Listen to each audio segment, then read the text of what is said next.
everyone, I'm Belinda Chester, and I'm the Master Gardener Program Coordinator down in Atlantic County. And as Joanne said, we often work together doing food preservation programs down in South Jersey. So tonight we're here to talk about pressure canning basics and canning foods at home. So this is actually part 3 of a 9-part series that we're doing this summer over canning foods at home. So why do we want to can our foods at home? There's a lot of different reasons. Knowing what you're eating, what's in your food. People do it for gifts. Preserving the bounty that you have from your garden for the year.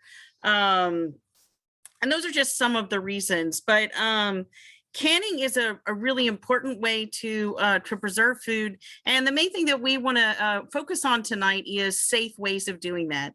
So what we want to make sure is that when you can things, whenever you go to grab them off your shelves later, they're going to be safe for your family to eat. So why do we pressure can? The types of foods that we're talking about when we pressure can versus water bath canning are your low acid foods. And that includes vegetables, any of your meats, poultry, wild game, and fish, and then any combination of low acid foods and high acid foods. And a really good example of that is, your tomato sauces and salsas. Those are something that we can often, and we don't think about the fact that those are a mixture of vegetables. So you really want to make sure that you pressure can those as opposed to water bath canning. There we go. So why do they need to be pressure canned to be safe? One of the main concerns is botulism.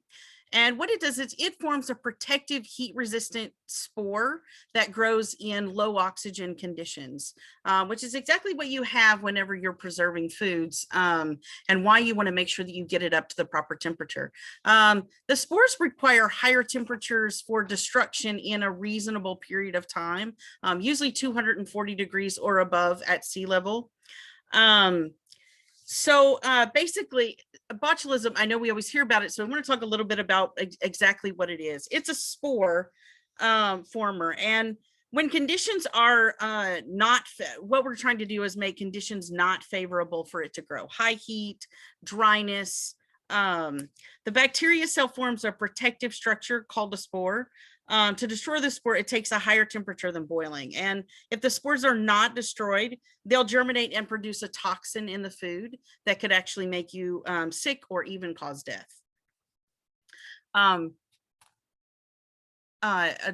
Daryl is going to put a video down in the comments. It's a little long for us to watch tonight, but it gives you an idea of someone who had botulism before and then actually survived it. So botulism is obviously a pretty serious toxin, and something that has really been around for a long time. We have a lot of people tell us all the time, well, I've been canning for years. I've always done it this way, and no one's ever got sick. One of the issues with botulism is that you generally cannot see it, you cannot smell it, but it's something that from the moment you open the jar, it's actually going to go out into the air if it hasn't been properly canned and it's started to grow. And when conditions become favorable for it are really the conditions that our canned foods are in. For instance, we like to call it 40 to 140 degrees is our danger zone. So once you've canned something, and it comes down to room temperature, typically you're going to have things between 40 and 140 degrees. Food should never be in that temperature zone for more than about 4 hours. Once you hit 4 hours, the rate of bacterial germination becomes very quick. And so at that point, really any food you should throw in the garbage, but definitely your canned foods that are going to be on the shelf for a long time, you want to make sure that they're canned properly so that when they're in that zone, you're not going to be growing different kinds of toxins. Canned foods also are high moisture and there's no air in the jar. The spores germinate and form the toxic producing cells, which then equals botulism in the jar. All right. Sorry, I'm having an issue with my slides going forward. So as I said before, foods can contain toxins without showing any signs. Symptoms from someone who has been exposed to botulism are usually going to appear between 12 and 72 hours.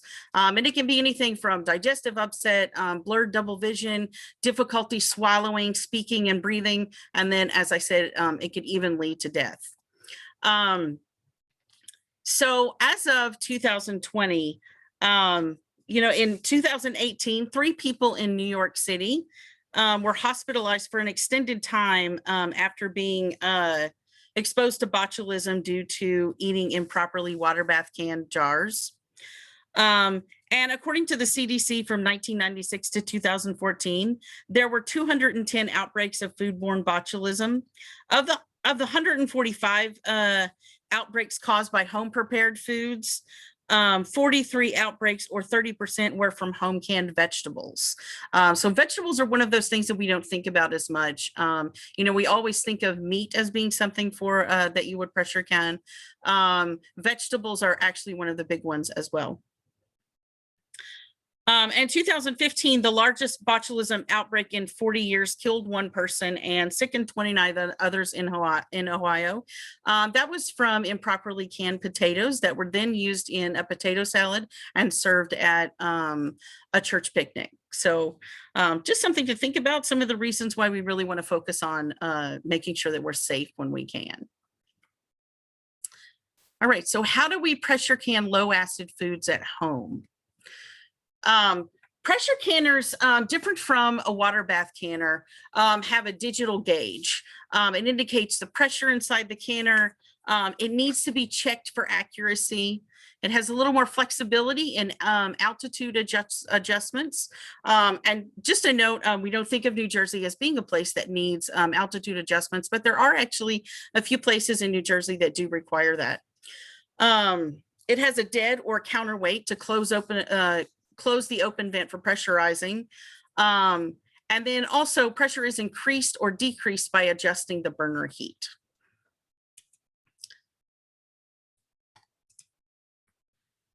Your weighted gauge pressure canners regulate pressure inside the canner. The open vent is the same one that the pressure regulator fits. It will continue to allow some air to be released from the canner during the process. The weighted gauge actually cannot be tested for accuracy. And the altitude adjustment requires an increase of 5 PSIG pressure.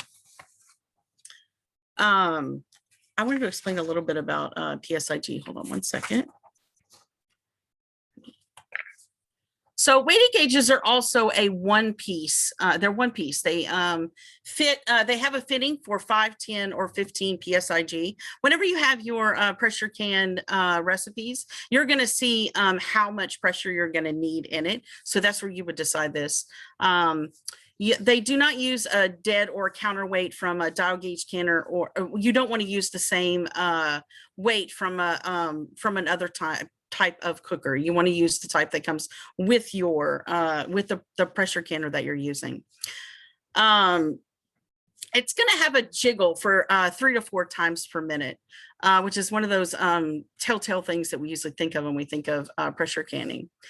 Then you also have a 3-piece. The number of pieces used determines 5, 10, or 15 PSIG. With the Presto brand, it rocks gently throughout the entire process. And the Mirror brand jiggles 3 to 4 times per minute. So those are kind of the basics of those. We're going to go a little more detail in just a moment. So pressure canners versus cookers. Often we hear people ask us if they can use their pressure cooker to do pressure canning. And generally speaking, the answer to that question is no. You're thinking of an Instant Pot, a quick cooker, and several other different brands. To be considered a pressure canner for USDA processes, the canner must be big enough to hold at least 4 quart-sized jars, which typically those products are not big enough. And also the pressure cookers and saucepans with smaller volume capacities are not they're not recommended. They also don't have consistent heating. So you may not have enough heat delivered during the pressuring and cool down period in the smaller pressure cookers. Why that's important is that the heat up period and then the cool down period is part of the processing time. So you want to keep that in mind whenever you're pressure canning. And we're going to talk a little more about why you shouldn't cut those things short and why the smaller cookers are not appropriate. There is one digital pressure canner that actually just came out last year, I think in 2020. It's by Presto. It's called the Precise Digital Canner, and we'll show a picture of it at the end of the presentation. It is the only one that does follow the USDA guidelines, which is really important. It looks very similar to your smaller pressure cookers, but it's larger. It's quite a bit larger, and it's very specific to canning. So you would choose whether you want to pressure can or water bath can, and then you're going to enter in all of the settings that your recipe calls for. And again, we'll show a picture of that at the end of the presentation to give you an idea of what it looks like. But it is the only one that you would want to use if you're going to use it for canning. If you're using your pressure canner for the first time, and I know we had a couple of people down in chat say that they've never canned before, it's really important that you read your user manual. Your pressure canners are all going to be, each brand has a slight difference. And they're going to have slightly different instructions when it comes to assembling. And you want to become familiar with your pressure canner's parts, their functions. You want to make sure that you clean the canner and make sure you remove any of the manufacturing oils. A little tip to doing that is to use some lemon and salt. That usually gets rid of all of the oils in there. So that you have a clean canner. Your parts are usually pre-lubricated, so you may need to very lightly coat the exposed gasket and lugs on the canner with cooking oil. But again, you always want to go by whatever's in your pressure canner's manual. So make sure you read that and follow that exactly. And before each use, you want to be sure the vent pipes are clear and open. And it's a really good idea as you use your pressure cooker down the road to make sure that you check all of your gaskets before you use it each time as well. Venting the canner, which is also called exhausting the canner.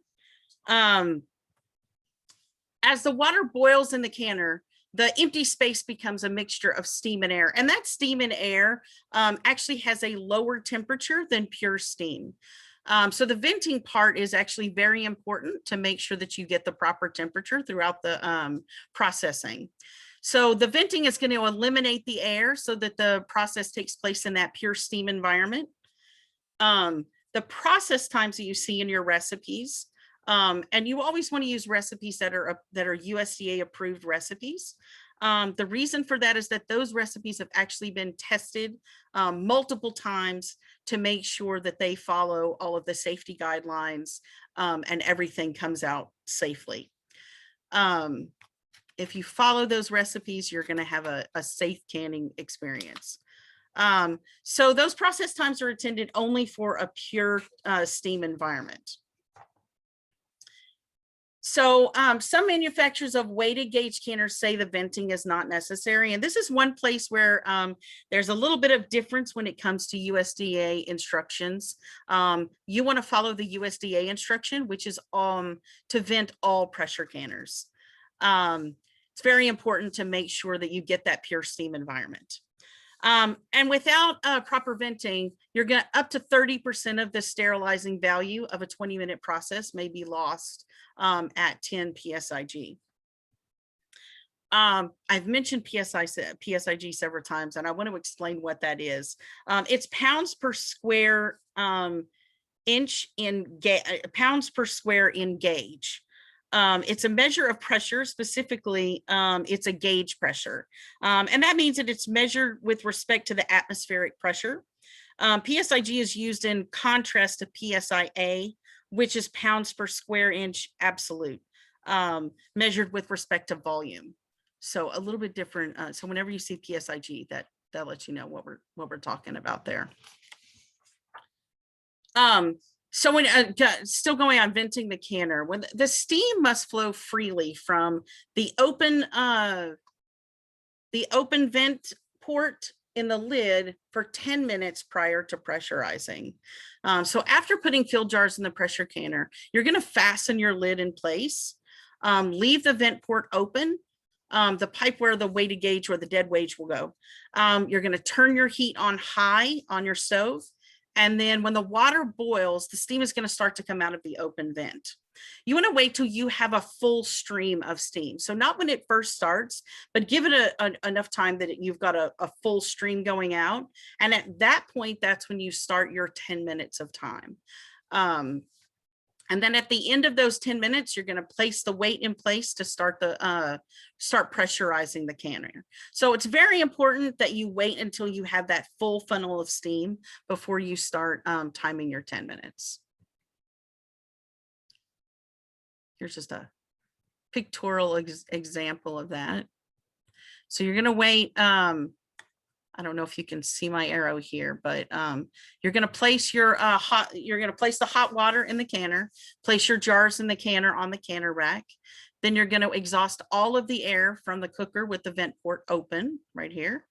Pressurize the canner by placing the weight on the vent port, and then begin timing when the weight starts to rock or jiggle, or when the pressure gauge reads the correct pressure.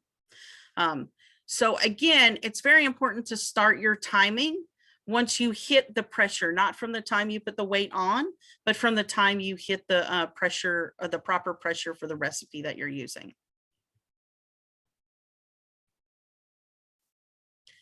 Okay, so pressure canner processing. Your jar, and when you're placing the food in the jars, you want to make sure that you use 1-inch headspace in the jars. Some products use 1 1/4 inch, but 1 is pretty standard.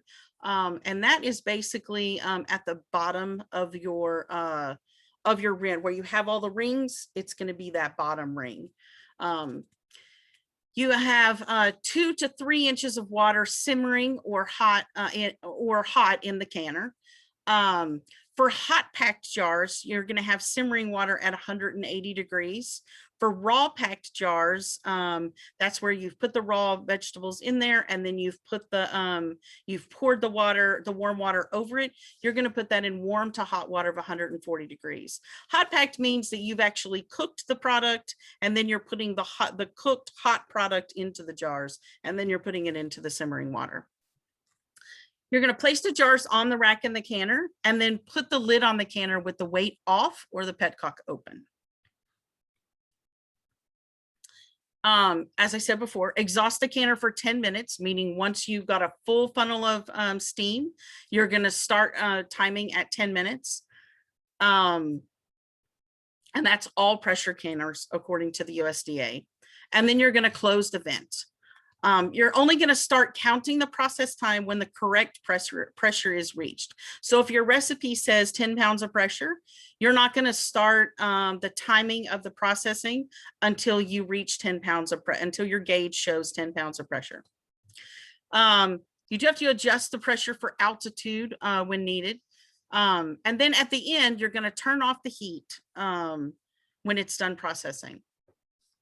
Let the pressure drop to 0 naturally. And this is really important. A lot of times we've seen, you know, I know my grandmother sometimes would put it in an ice bath to try to get it to go quicker.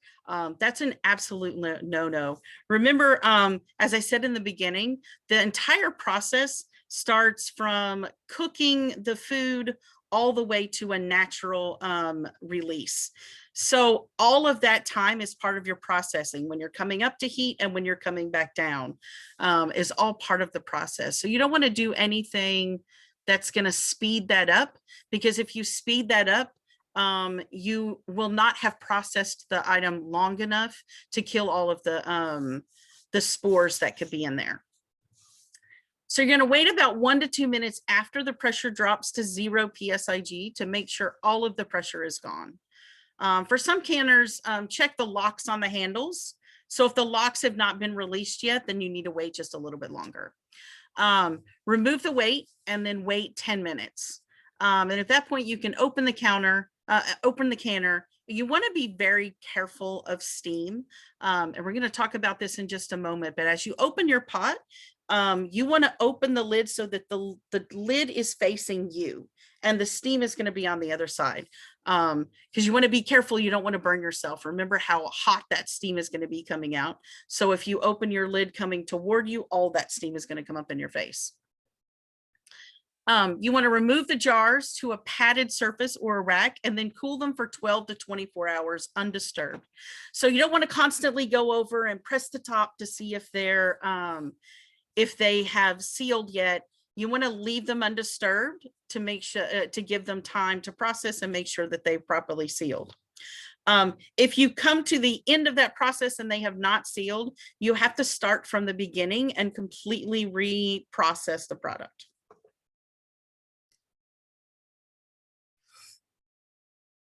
Okay, so opening the canner, as we said before, you want to turn the heat off at the end of the process and let the canner cool until the pressure is completely gone. And when the canner lid is open, tilt it so that the steam is pushed away from your face. So again, if your canner is sitting in front of you, you want to open the lid so that the lid is coming toward you, and that would leave a wall to the steam. So the steam is going to be going the other direction and you're going to be protected by the lid. The steam, water, and jars in the canner are going to be very, very hot, bubbling, even boiling. So you will often pull them out and still see them boiling down in the jar. With a dial gauge, you want to watch the needle on the dial, and after it reads 0 psi, carefully remove the weight. If there are piston locks on the lid or the handle, see that they have also opened. Then again, you want to wait 10 minutes before you open the lid and then remove the jars from the canner using the same process, put them on a towel or a padded of some sort of padding and give them 12 to 24 hours. With a weighted gauge, you're going to time the cooling process. So a heavy wall older canners is going to be about 30 minutes if it's full of pint jars, 45 minutes if it's full of quart jars. With a thinner wall, most of your newer canners are going to be thinner walled. It's going to be 20 to 30 minutes. If they're the piston locks in the lid or the handle, make sure that they've also opened. Carefully remove the gauge. Again, wait 10 minutes, then open the lid, being safe to open the lid and remove the jars from the canner. Loss of pressure. This is very important. When it comes to loss of pressure at any point in the process, you want to start back from the beginning, because if you don't start from the beginning, your product is going to be under processed. So if you have a drop in pressure during the processing time, it means that the sterilizing value of the process is going to be decreased and therefore under processed, putting you at higher risk for foodborne illness like botulism and or just a spoiled product. If the pressure drops below target anytime during the process, you need to start from the very beginning. So you can't, if you know that it had 2 or 3 minutes that it was at the right pressure, but then it dropped for a moment, it went back up, you have to go back to the very beginning and process it for the full amount of time. So if that time was 25 minutes, you're not gonna, if you had 3 minutes, you're not gonna then do 22 minutes, you're gonna do the full 25 minutes. You're going to bring the canner back up to pressure, start the timing process over from the beginning for full time. If you have fluctuating pressure, that's also a problem. As I said, if there are any large or quick variations in pressure during the process, you may have some liquid loss from the jars. And if the variation is a drop in pressure after the process has begun, it means that the process must be started over so that you have a safe ending.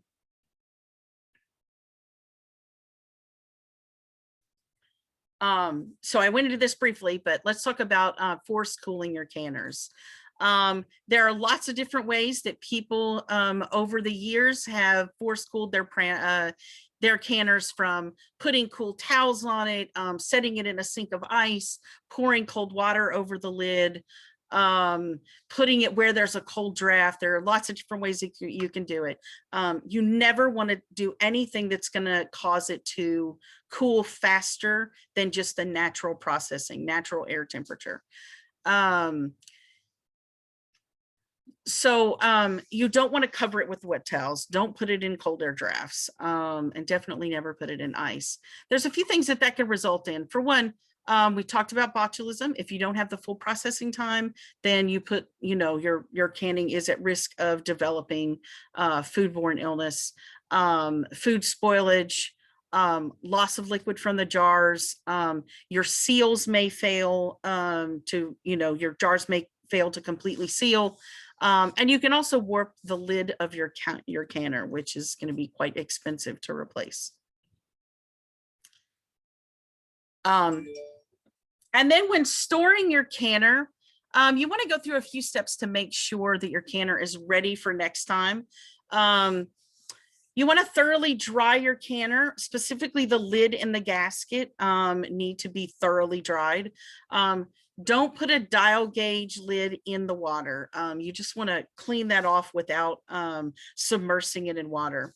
With your older canners, you want to take off the removable petcocks or safety valves, wash and dry, and then reassemble it carefully.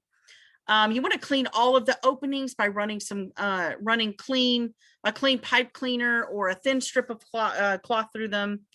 And then you want to store your canner with some crumpled clean paper or some paper towels in it to absorb any moisture that might be left in there.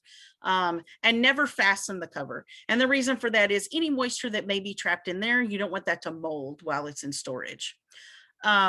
You want to wrap the cover in paper and turn it upside down on the canner bottom.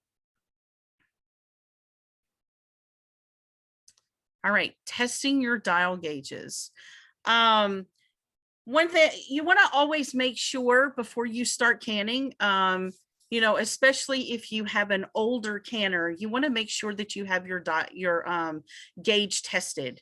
It's really essential that be working properly to make sure that all of the items that you're canning are hitting the proper the proper pressure and for the right amount of time. So there are two ways you can do it. There's a maximum thermometer and then comparing it to a master dial gauge. Again, at the end of this presentation, we're going to show you what one of the master dial gauges looks like and how we can actually test it for you at one of our offices. One thing that you can do is you can have your gauge calibrated by giving one of our extension offices a call. If your county doesn't have the ability to test it, we can direct you to someone who does have the ability to test your gauges.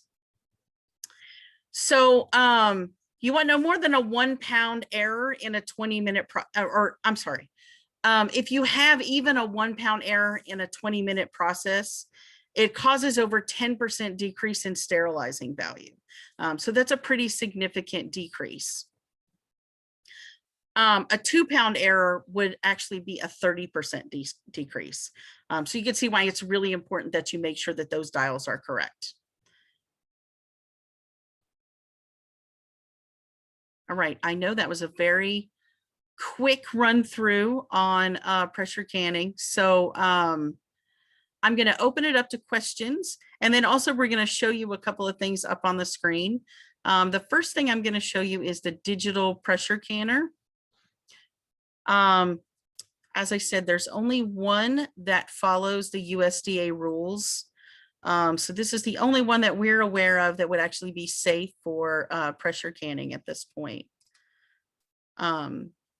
And that's the Presto Precise digital pressure canner. That one actually does follow the USDA safe canning guidelines. There is no certification process through USDA for anything like this at this point. So it wouldn't be certified, but it is something that we know follows the safe canning guidelines.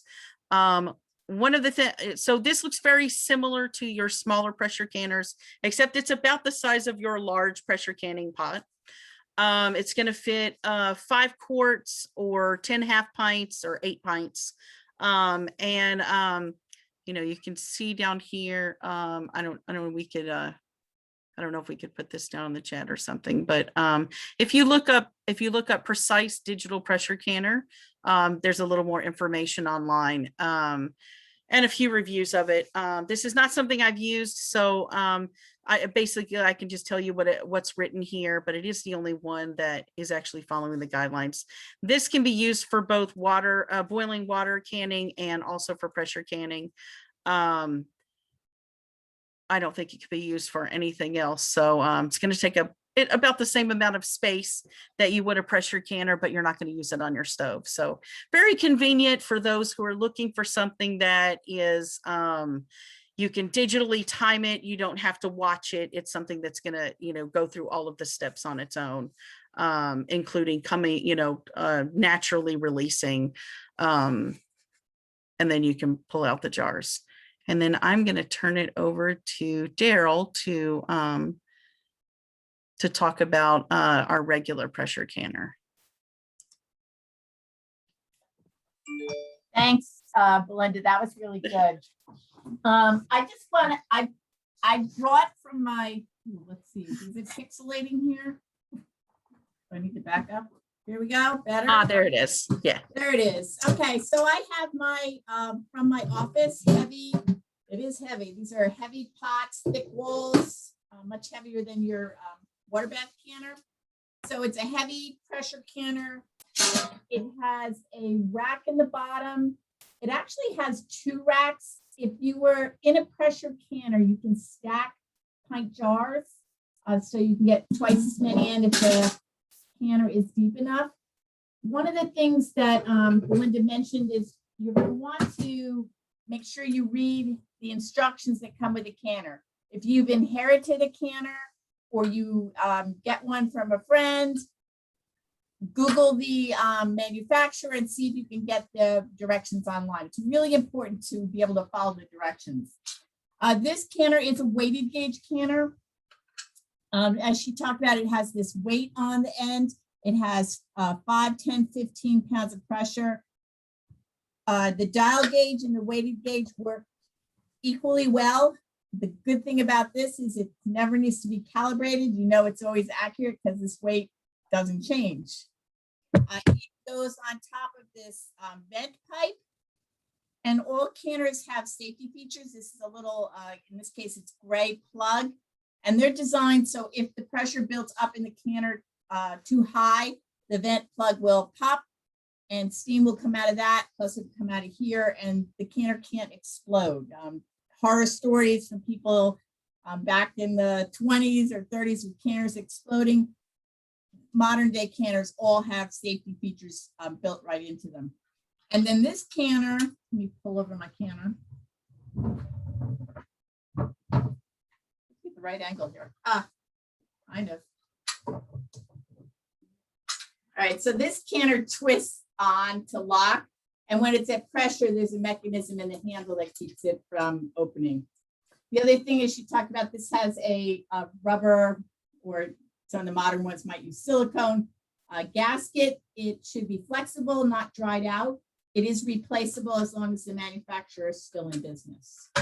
So this is the weighted gauge canner. It happens to be the one I have and we've used in my office. The dial gauge would still have a weight and the vent pipe, but it would have another hole in it with the gauge for the dial gauge. And I hope that makes it clearer. I did put in the chat our state website for home food preservation. It's on the njaes.rutgers.edu website under food safety, home food preservation. Or just once you get to the website, you can type in home food preservation, you'll get there. We are going to be uploading a short YouTube that just goes over what I did now and shows you what this pressure canner equipment is. And we're in the process of working on one for general canning equipment as well. And there's lots of other resources. She talked about having canners tested. There's a couple of us in the state, or a few of us, that have these testers. they're designed to work easily with the same manufacturer, which happens to be Presto. It's just a pump, and what happens is you compare your gauge to a master gauge. So this is my master gauge. It fits on that neat little contraption. And if you were going to have your canner tested by one of us, you would need to bring the lid with the dial gauge, or you can unscrew it and bring just this. We don't need the whole bottom pot. We just need the dial gauge. And we'll run a comparison. The other place, you could call around and see if there's another facility, some sort of lab that would do testing, and some companies will allow you to mail back your dial gauge, and they will do the testing and then mail it back to you. I expect there's a fee. I haven't tried, but those are your options.